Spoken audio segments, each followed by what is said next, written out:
சந்தியாராகம் சீரியல்ல மாயா புத்திசாலித்தனத்தால என்ன பண்ணியிருக்காங்கன்னு பார்க்கலாம். வாங்க வீடியோக்குள்ள போலாம். பாட்டி தனியே சோகமா உட்காந்துருக்காங்க. ரகு இங்க பாப்பாங்கிறாங்க. ரகுவும் வந்து பக்கத்துல உட்காடுறாங்க. ரகு, நீ எல்லாத்த விட்டு ஒதுங்கி இருக்கியா இல்ல எங்களை ஒதுக்கி வைக்கிறியான்னு எனக்கு தெரியாதுப்பா. எனக்கு ஒரே குழப்பமா இருக்கு. இந்த வீடே களை இழந்து கிடக்குதுப்பா. எப்பவும் போல இந்த குடும்பம் சந்தோஷமா இருக்கணும், எல்லாரும் ஒன்னா ஒத்துமையா இருக்கணும்ப்பா.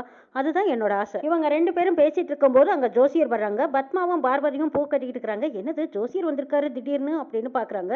என்னவா இருக்கும் தெரியலையே. சரி வாங்க போய் பார்க்கலான்னு பத்மாவும் பார்வதியும் அங்க வராங்க. என்ன ஜோசியரே, என்ன திடீர்னு வந்திருக்கீங்கன்னு பாட்டி கேக்குறாங்க. ஜானகி வந்து அத்தை நான் தான் வர சொன்னேங்கிறாங்க. ஜானகியோட குரல் கேட்டதும் டக்குன்னு ரகு எந்திரிக்கிறாரு. ரகு, நீ உட்காருப்பா, என்ன விவரம்னு கேட்கலாம், உட்காருங்கிறாங்க பாட்டி. ரகுராம் அதுக்கப்புறம் உட்காடுறாங்க. நீ என்ன விஷயமா ஜோசியரை வர சொன்னீங்கன்னு சிவராமன் கேக்குறாங்க. ஒரு நல்ல விஷயமா நாள் குறிக்கலாம்னு தான்ப்பா வர சொன்னேங்கிறாங்க ஜானகி. ஓ அப்படியா, அப்படி என்ன விசேஷம்னு பாட்டி கேக்குறாங்க. தனாவுக்கும் மாயாவுக்கும் தாலி பிரிச்சு கோர்க்கணும் அத்தை, அதுக்கு தான் நான் ஜோசியரை வர சொன்னேன்னு சொல்றாங்க ஜானகி. ஆமா, இப்ப அதுதான் குறைச்சலான்னு கேக்குறாங்க. கல்யாணமான பொண்ணுங்களுக்கு தாலி பிரிச்சு கோர்க்கிறது ஒரு சம்பிரதாயம் தானே, இது செய்யாம எப்படின்னு கேக்குறாங்க மணிவண்ணன். ஒண்ணுமே தெரியாத மாதிரி கேக்குறீங்க, இங்க நடந்ததுக்கு பேரு கல்யாணமான்னு கேக்குறாங்க பத்மா. ஆமா, ஒருத்தி நடிச்சே ஏமாத்தி எப்படியோ சீனு கையால தாலியை கட்டிக்கிட்டா. சரி, தனாவோட வாழ்க்கை தான் நல்லபடியா நடக்க போகுதுன்னு பாத்துட்டு இருந்தா அந்த மாப்பிள்ளைய தள்ளி விட்டுட்டு இவ திருட்டுத்தனமா தனா கழுத்துல தாலியை கட்டிட்டா. இதுக்கு பேரு கல்யாணமான்னு கேக்குறாங்க பார்வதி. அதெல்லாம் ஒன்னும் தேவையில்லைன்னு சொல்றாங்க பார்வதியும் பத்மாவும். இல்ல, கல்யாணம் முடிஞ்ச கையோட தாலி பிரிச்சு கோர்க்கிறது சடங்கு சம்பிரதாயம் எல்லாம் நடக்க வேண்டியது தானே, அதெல்லாம் நடத்தலைன்னா எப்படின்னு கேக்குறாங்க ஜானகி. இந்த மாயாவை நாங்க மருமகளாவே ஏத்துக்கல, சீனு அவளை பொண்டாட்டியாவே ஏத்துக்கல, தனா அவனை புருஷனாவே ஏத்துக்கல, இது வரைக்கும் அண்ணனும் அவங்க ரெண்டு பேர்த்தையுமே ஏத்துக்கல. அப்படி இருக்க தாலி பிரிச்சு கோர்க்கிற விசேஷம் எல்லாம் தேவைதானா? இதெல்லாம் தேவையில்லை, இது எதுக்குங்கிறாங்க பத்மா. பத்மா, நடந்த விஷயத்த பேசி இப்ப எதுவும் ஆக போறது இல்ல, நடக்க போறத பத்தி பேசலாங்கிறாங்க ஜானகி. எப்படியோ நடந்து முடிஞ்சது, எல்லாரும் ஒன்னா வாழ்ந்துகிட்டு இருக்கிறாங்கன்னு சொல்றாங்க ஜானகி. அண்ணி, எல்லாரும் ஒரே வீட்டுல இருக்கிறாங்கன்னு வேணா சொல்லுங்க, ஆனா ஒன்னாவெல்லாம் ஒண்ணு வாழ்லிங்கிறாங்க பத்மா. ஆனாலும் என்னைக்கா இருந்தாலும் இந்த சடங்கெல்லாம் நம்ம பண்ணித்தானே ஆகணும் பத்மான்னு கேக்குறாங்க ஜானகி. அத்தை அதெல்லாம் ஒண்ணு வேண்டாங்கிறாங்க சீனு. பாத்தியா பார்வதி, என்னோட மகன் சீனுவோட மனசெல்லாம் இன்னும் மாறல, நான் என் பக்கம் தான் இருக்கான்னு சொல்றாங்க பத்மா. இப்ப வேண்டாம், அப்ப பண்ணிக்கலாம், அப்ப பாத்துக்கலாம்னு சொன்னா எப்படா பாக்குறது, 60ஆம் கல்யாணத்தும் போதான்னு கேக்குறாங்க மணிவண்ணன். கல்யாணமான கையோடவே இதெல்லாம் பண்ணணும்டா, கல்யாணமான பொண்ணு எத்தனை நாளைக்கு மஞ்சள் கவுத்தோடவே சுத்திட்டு இருப்பா, இப்படியே வெளியில போனா நம்ம குடும்பத்துக்கு தாண்டா கெட்ட பேருங்கிறாங்க மணிவண்ணன். ஆமா, இப்போ மட்டும் நம்ம குடும்பத்துக்கு என்ன வெளியில நல்ல பேரா இருக்குது, சொல்ல வந்துட்டாருன்னு சொல்றாங்க பத்மா. ஏய், நீ கொஞ்சம் பேசாம அமைதியா இரு அத்தை, நீங்க இப்ப என்ன சொல்ல போறீங்கன்னு கேக்குறாங்க மணிவண்ணன். என்னதான் நடந்து முடிஞ்சிருந்தாலும் செய்யற சடங்கை நம்ம முறையா செஞ்சுதானே ஆகணுங்கிறாங்க பாட்டி. பாத்தீங்களா, அத்தையே சொல்லிட்டாங்க. ஜோசியரே நல்ல நாள் பார்த்து நீங்க சொல்லுங்கன்னு கேக்குறாங்க மணிவண்ணன். ஜோசியரும் நல்ல நாள் பாக்குறாங்க. பஞ்சாங்கத்தை பார்த்த ஜோசியர் நாளைக்கே நல்ல நாள் இருக்கு, 10 மணிக்குள்ள நல்ல நேரம், அப்ப தாலியை பிரிச்சு கோர்த்துருங்க, நல்லா இருக்கும்னு சொல்லிடுறாங்க. அப்படியா, ரொம்ப சந்தோஷம் ஜோசியருங்கிறாங்க ஜானகி. சரிம்மா, நான் வரேன்னு சொல்லிட்டு ஜோசியர் அங்கிருந்து போறாங்க. அண்ணி, நான் தான் வேண்டான்னு சொல்லிட்டு இருக்கிறனால எல்லாமே உங்க விருப்பப்படிதான் நடக்கணுமா, ஏன் இப்படி எல்லாம் பண்ணிட்டு இருக்கிறீங்கன்னு கேக்குறாங்க பத்மா. ஏ பத்மா, நம்ம பையன் மருமகளோட வாழ்க்கையெல்லாம் நல்லா இருக்கணுங்கிறதுக்காகத்தானே இப்படி எல்லாம் பண்றோம், நீ ஏன் இப்படி தடை போடுறேன்னு கேக்குறாங்க மணிவண்ணன். அவங்க சொன்னா மட்டும் பத்தாது, அண்ணனும் சொல்லணுங்கிறாங்க பத்மா. அம்மா, எனக்கு இதெல்லாம் பிடிக்கல, எனக்கு இதெல்லாம் வேண்டான்னு சொல்றாங்க தனோ. என்ன தனோ, எல்லாம் முறைப்படி நடக்கணும் இல்லைங்கிறாங்க ஜானகி. ஆமா, எல்லாம் முறைப்படியா நடந்தது, இது மட்டும் நடக்கிறதுக்கு எனக்கு இதெல்லாம் பிடிக்கல, எனக்கு எதுவும் செய்யக்கூடாதுன்னு சொல்லிட்டு தனா அங்கிருந்து போறாங்க. அம்மா, என் பொண்ணுக்கு பிடிக்காத எதையும் இங்க யாரும் எதுவும் செய்யக்கூடாதுன்னு ரகுராம் கண்டிஷன் போட்டு போறாங்க. அத்தை, இதுவும் எனக்கும் பிடிக்கல, இது இப்படியே விட்டுருங்கன்னு சொல்லிட்டு சீனுவும் அங்கிருந்து போறாங்க.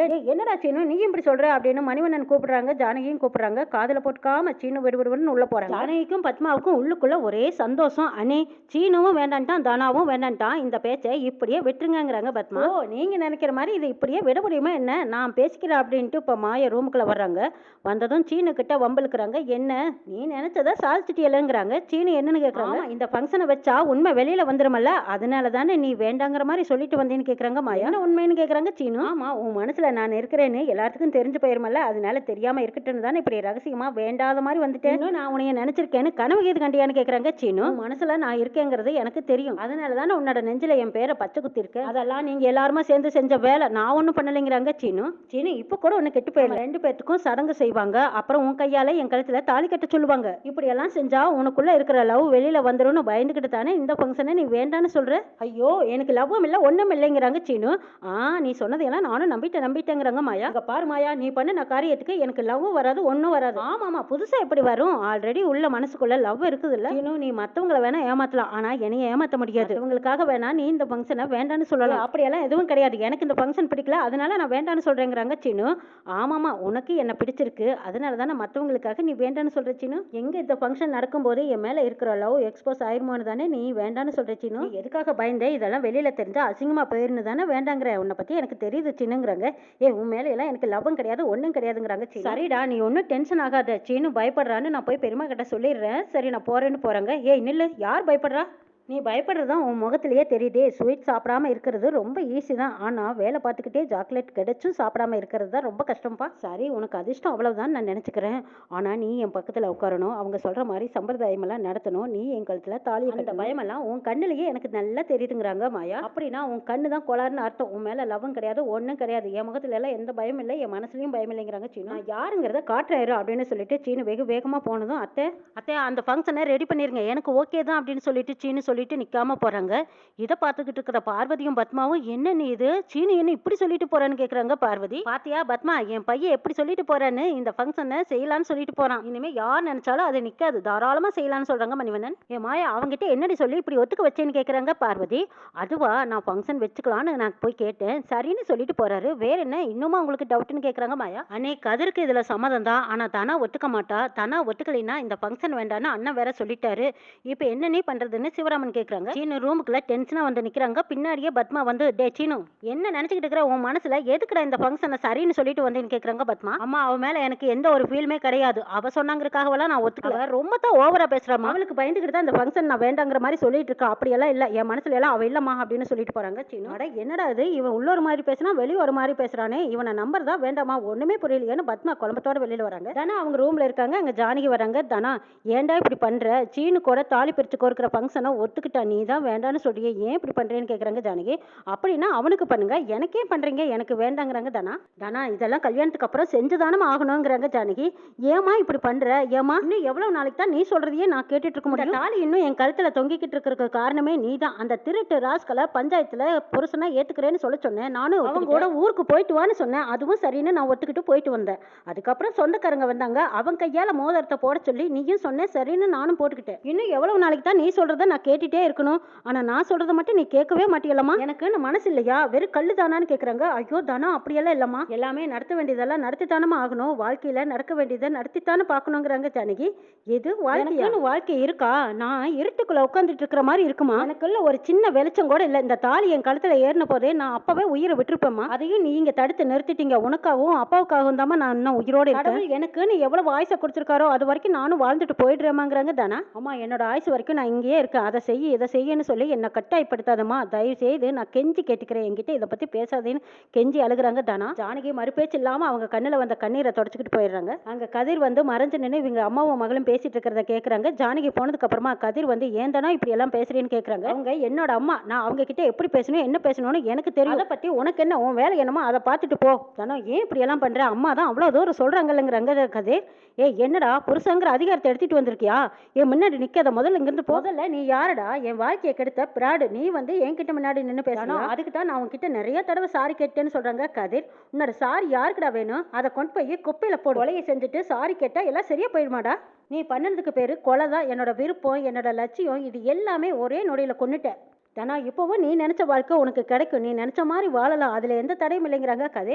அது எப்படிடா நடக்கும், நான் நினைச்ச மாதிரி எப்படி அமையும், நான் நினைச்ச மாதிரி எப்படிடா வாழ முடியும், நான் நினைச்ச ஆள் கூட எனக்கு கல்யாணம் நடக்கலையே, எனக்குன்னு நிறைய கனவுகள் இருந்தது, என் காதலோட எனக்குன்னு எவ்வளவு ஆசைகள் இருந்தது தெரியுமா, என் காதல் கனவுகள் எல்லாம் எப்படியெல்லாம் கோட்டை கட்டி வச்சிருந்தேன், அது எல்லாம் உடச்செறிஞ்சு போட்டு இப்போ வந்து நீ நான் எப்படி வேணாலும் வாழலான்னு வந்து சொல்றியா. தானோ என்னை நீ எப்படி வேணாலும் திட்டு அடி உத என்ன வேணாலும் செய், நான் வாங்கிக்கிறேன், உன்னோட வாழ்க்கை முடிஞ்சு போச்சுன்னு மட்டும் நினைக்காத தானா, உனக்கு நான் சப்போர்ட்டா இருக்கிறேங்கிறாங்க கதிர். டே என்னோட வாழ்க்கைய மொத்தமா அழிச்சிட்டு நீ இப்ப நல்லவ மாதிரி வேஷம் போடுறியா, எனக்கு கையில ஏதாவது கிடைச்சது உன்னை அப்படியே கொன்னே போட்டுருவான், வேஷமெல்லாம் என்கிட்ட செல்லாது, மரியாதையா என் கண்ணு முன்னாடி நிக்காத போ, நீ எவ்வளவு பேசினாலும் சரி எப்படி பேசினாலும் சரி நான் உன்னைய நம்ப மாட்டேங்கிறாங்க தானோ.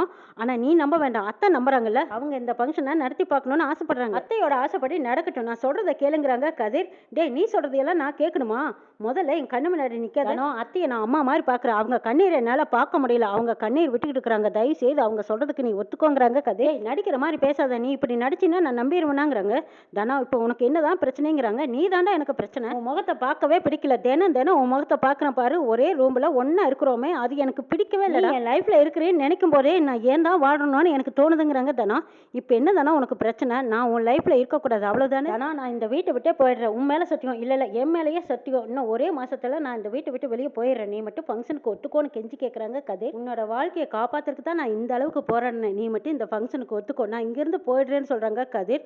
அப்படியா? அப்ப நீ சொன்ன மாதிரி செய்வியா? நீ இங்கிருந்து போயிடுவியன்னு கேக்குறாங்க. சத்தியமா போயிடுறேன்னு சொல்றாங்க கதிர். அப்படின்னா நான் இப்பவே எங்க அம்மா கிட்ட சொல்றேன்னு சொல்லிட்டு தனா அவங்க அம்மாவை கூப்பிடுறாங்க. ஜானகி சாமி கும்பிட்டுட்டு இருக்காங்க. அப்ப போய் தனா சொல்றாங்க, அம்மா நான் இந்த ஃபங்க்ஷனுக்கு ஒத்துக்கிறேம்மா, இந்த தாலி பிரிச்சு கோர்க்கிற விசேஷத்தை வச்சிருங்கன்னு சொல்லிட்டு போறாங்க. ரகுராம் குடும்பத்துல ஜானகி, மாயா, மணிவண்ணன் இவங்க எல்லாரும் சந்தோஷப்படுறாங்க. ரகுராம், பார்வதி, பத்மா இவங்க எல்லாருமே புரியாம பார்த்துட்டு இருக்காங்க.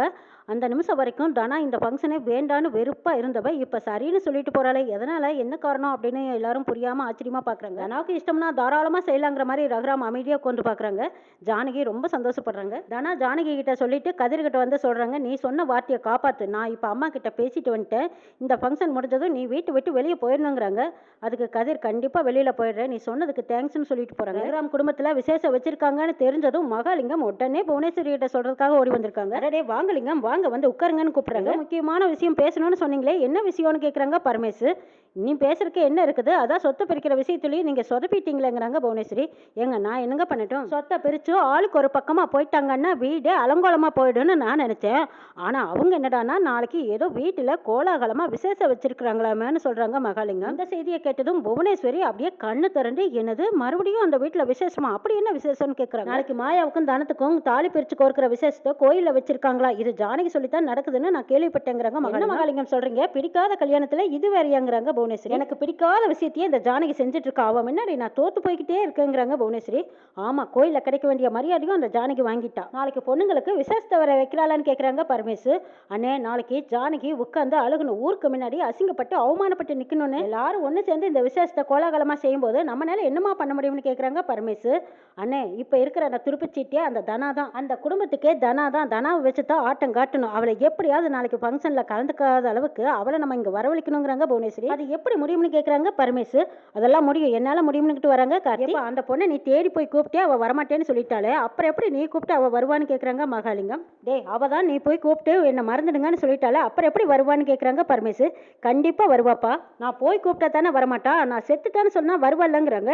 டே என்னடா லூஸ் மாதிரி பேசுற, ஏன் இப்படி எல்லாம் பேசுறேன்னு கேக்குறாங்க பரமேசு. அப்பா இப்படி சொன்னா தான் அவ வருவா, டேய் நீ புரியும்படி சொல்லுன்னு கேக்குறாங்க புவனேஸ்வரி. நீங்க தனாவுக்கு போன் பண்ணி நீ கிடைக்காதனால என் பையன் சூசைட் பண்ணிக்கிட்டான், கடைசியா ஒரே ஒரு முறை வந்து பார்த்துட்டு போன்னு சொல்லுங்க, நிச்சயமா அவ என்ன தேடி என்ன பாக்குறதுக்காக வருவான்னு காத்து சொல்றாங்க. ஆமாங்க, இந்த ஐடியா நல்லா தான் இருக்கு, கண்டிப்பா தானே இங்க வந்துட்டா அப்புறம் அந்த குடும்பத்தை எப்படி அவமானப்படுத்தணுமோ எப்படி கேவலப்படுத்தணுமோ அப்படி பண்ணிக்கலாம். இது ரொம்ப நல்ல ஐடியாவா இருக்கு, ஊருக்கு முன்னாடி அந்த குடும்பத்தை அசிங்கப்படுத்தி கேவலப்படுத்தி நிறுத்தறதுக்கு இது ஒரு நல்ல சான்ஸ்.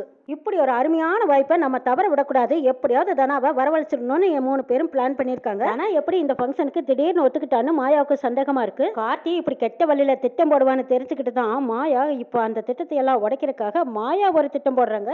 மாயாவோட பிடியில கார்த்தி தானா வந்து சிக்கிறாங்க. என்னெல்லாம் நடக்க போதுங்கிறதையும் நாளை சொல்ல பார்க்கலாம்.